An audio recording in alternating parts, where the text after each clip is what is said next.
মন্দির ভাঙ্গা, মূর্তি ভাঙ্গার সাথে ইসলামের পক্ষের শক্তির কোনো সম্পর্ক নাই। চিল্লায় বলেন ঠিক কিনা? ইসলামের পক্ষের শক্তি মন্দির পাহারা দেয়।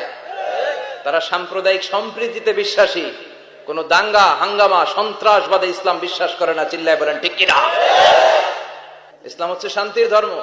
আমরা সবসময় সাম্প্রদায়িক সম্প্রীতি, ভালোবাসা এটাতে বিশ্বাসী। হিন্দুরা ঢোল বাজায়, আমরা কিছু বলি না।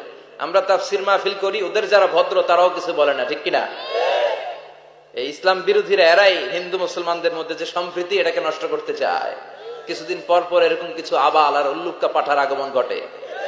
এক বাংলাদেশ, আমাদের দেশটা অনেক ছোট্ট কিন্তু সৌন্দর্যের লীলাভূমি। সুবহানাল্লাহ পড়ে। এমন কিছু নাই যে দেয় নাই। কি পাহাড়, কি সাগর, কি নদী, কি সবুজ। সমস্যা হয়েছে দুর্নীতি। সমস্যাটা কি? আমি 5.5 বছর ধরে মালয়েশিয়াতে থাকি। আল্লাহ মালয়েশিয়ার যা দিছে এর চেয়ে অনেক ঢের গুণ বেশি আমাদেরকে দিয়েছে।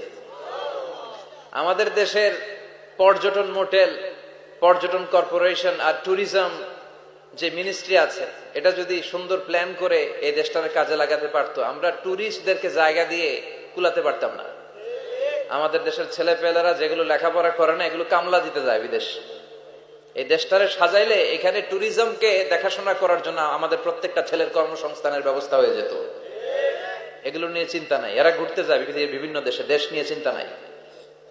আল্লাহ আমাদের নেতাদেরকে তুমি হেদায়েত দাও।